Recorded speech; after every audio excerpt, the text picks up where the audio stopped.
السلام علیکم۔ امید کرتا ہوں کہ آپ سب لوگ خیریت سے ہوں گے۔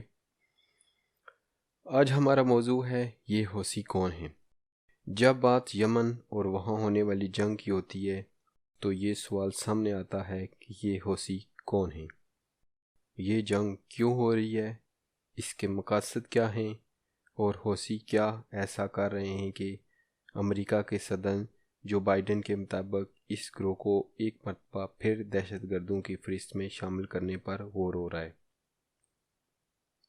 تاریخی حوالوں کے اعتبار سے کہا جاتا ہے کہ حوثی زیدی شیعہ ہیں جو یمن میں آباد سب سے بڑی اقلیت ہیں، اور جو امامت کے اس سلسلے میں سے جس میں مین سٹریم یا مرکزی دائرے کا شیعہ فرقہ عقیدہ رکھتا ہے اور جس میں 12 اماموں کو ماننا عقیدے کی احساس ہے۔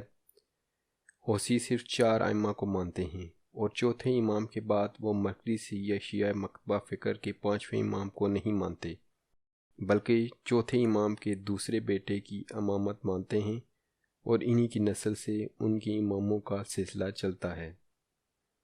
یہ قبیلہ یمن میں آباد ہے جو ایک بہت قدیم ملک ہے اور کئی قدیمی تہذیبوں کے سنگم پر رہا ہے۔ حضرت سلیمان پیغمبر کے حوالے سے ملک یمن، ملک سبا اور ملکہ سبا کے قصے تاریخ کا حصہ ہیں، اور یہ ملک موجودہ دور کے سعودی عرب یا متحدہ عرب امارات جیسے بہت سے ملکوں سے پہلے وجود رکھتا تھا، جس نے تاریخ کے بہت سے ادوار اور سرد و گرم دیکھے ہیں۔ کئی صدیوں تک شمالی یمن میں زیدی اماموں کی حکومت رہی جن کا دعویٰ تھا کہ وہ ہاشمی نسل سے ہیں۔ پھر 1962 میں شمالی یمن میں ایک انقلاب کے ذریعے زیدی اماموں کی کوئی 1000 سالہ حکومت ختم ہو گئی۔ شمالی یمن ان کا طاقتور گڑھ تھا اور ان کی حکومت ختم ہونے کے بعد اس خطے کے میں آنے والی حکومتوں نے نظر انداز کر دیا۔ یمن برطانیہ اور سلطنت عثمانیہ کے دوران تقسیم بھی رہا اور پھر متحد بھی ہوا، لیکن وہاں آباد حوثیوں کو شکایت رہی ہے کہ حکومت ان کے ساتھ ناانصافی کی مرتکب ہو رہی ہے۔ حوثیوں کی تاریخ کو انصار اللہ کہا جاتا ہے اور یمنی حکومت کے ساتھ حوثیوں کے تصادم کا آغاز سن 2004 میں اس وقت ہوا جب اس وقت کی حکومت نے ایک زیدی شیعہ لیڈر اور سابق پارلیمنٹیرین حسینی بدر الدین حوثی الحوثی کو گرفتار کرنا چاہا، جس کے سر پر حکومت نے $25,000 کا انعام رکھا تھا۔ شروع میں یہ لڑائی 1-2 صوبوں یا گورنروں تک محدود رہی اور سن 2014 میں دارالحکومت صنعا پر حوثیوں کے قبضے کے بعد اور سن 2015 میں سعودی قیادت والے اتحاد کی مداخلت کے بعد بھرپور خانہ جنگی میں تبدیل ہو گئی۔ حوثیوں کا کہنا ہے کہ وہ ان چیزوں کے لیے لڑ رہے ہیں جو ان کے بقول سب یمنی چاہتے ہیں، جس میں حکومت کی جواب دہی، بدعنوانی کا خاتمہ، ضروریات زندگی کی باقاعدہ فراہمی، ایندھن کی معقول قیمت اور عام یمنی باشندوں کے لیے روزگار کے مساوی مواقع وغیرہ شامل ہیں۔ حوثیوں اور ان کی تحریک انصار اللہ کو سابق امریکی صدر ڈونلڈ ٹرمپ کے دور میں ایک غیر ملکی دہشت گرد تنظیم قرار دے دیا گیا تھا، لیکن پھر صدر بائیڈن کے اقتدار میں آنے کے بعد یہ فیصلہ واپس لیا گیا۔ اب جب کہ ابوظہبی پر ڈرون اور میزائل حملے کی ذمہ داری حوثیوں نے قبول کی ہے، صدر بائیڈن نے کہا ہے کہ ان کی انتظامیہ یمن کی حوثی تحریک کو ایک بین الاقوامی دہشت گرد تنظیم قرار دینے پر غور کر رہی ہے۔ صدر بائیڈن نے یہ بات بدھ کے روز سن 2022 کی اپنی پہلی نیوز کانفرنس میں اس کے کچھ ہی دیر بعد کہی جب متحدہ عرب امارات کے سفارت خانے نے ٹویٹر پر کہا کہ امارات کے سفیر نے بائیڈن حکومت سے مطالبہ کیا ہے کہ پیر کے روز ابوظہبی پر حملوں کے جواب میں حوثیوں کو دہشت گرد تنظیم قرار دے۔ سعودی عرب اور یمن کی جنگ۔ سعودی حمایت یافتہ عبدالرب منصور بادی نے سن 2012 کے یمن کے صدارتی انتخاب میں کامیابی حاصل کی۔ سن 2014 میں حوثیوں یا نصار اللہ جن کے بہت پہلے سے یمنی حکومت کے ساتھ اختلافات چلے آ رہے تھے، حکومتی فیصلوں اور نئی آئین کے خلاف بڑے پیمانے پر احتجاج کیے، جو سن 2015 میں ان کی جانب سے حکومت پر قبضے پر ختم ہوئے، جس کے بعد بادی اور حوثیوں کے درمیان ایک امن معاہدہ ہوا، جس پر دونوں ہی فریقوں نے عمل نہیں کیا، اور بادی اور ان کے ساتھی فرار ہو کر یمن پہنچ گئے اور اسے اپنا عارضی دارالحکومت قرار دے کر اپنی حکومت قائم کر لی۔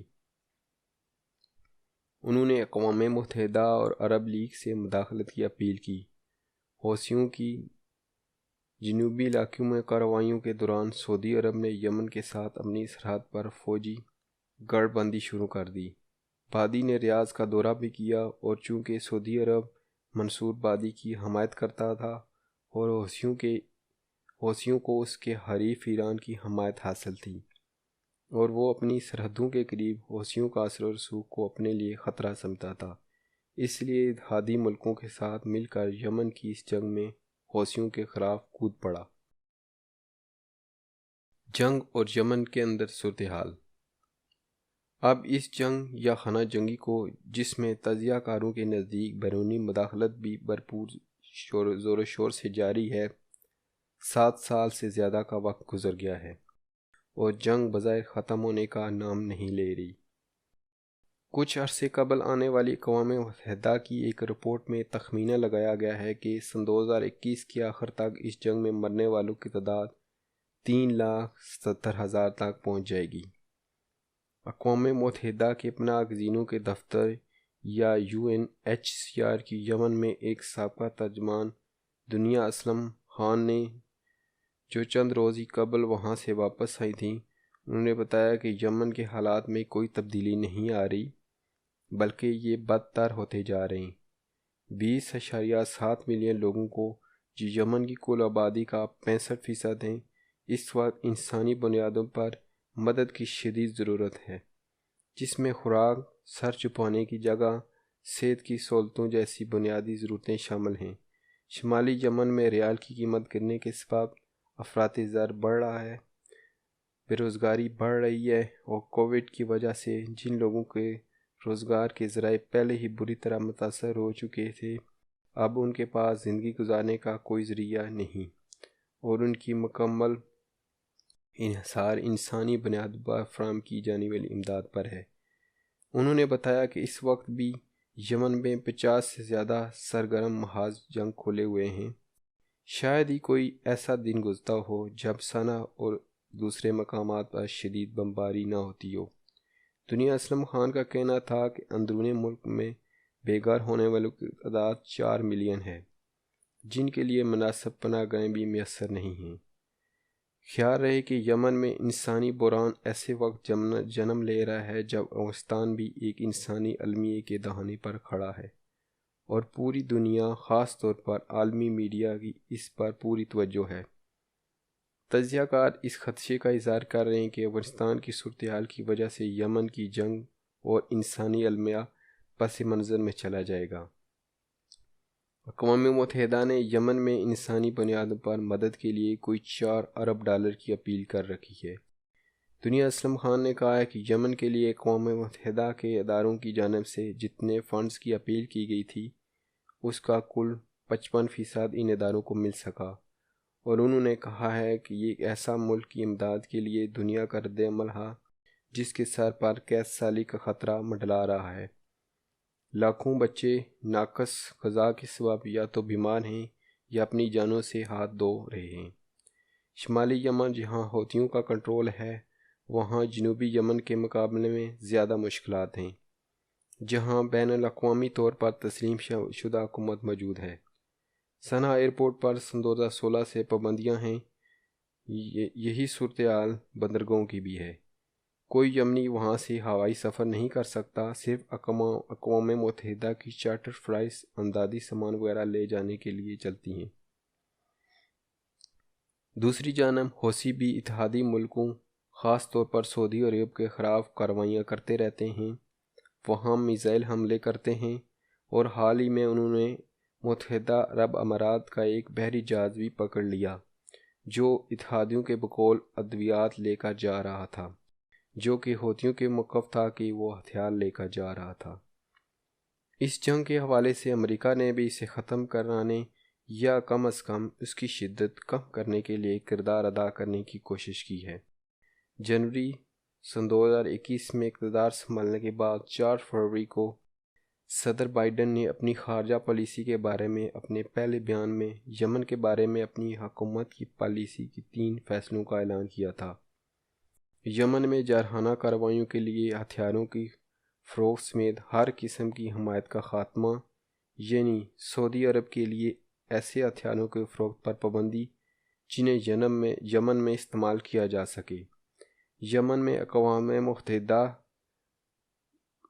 میں قیام امن کے لیے اقوام متحدہ کے اقدامات کے لیے امریکہ کی حمایت اور یمن کے لیے امریکہ کے خصوصی ایلچی کا تقرر۔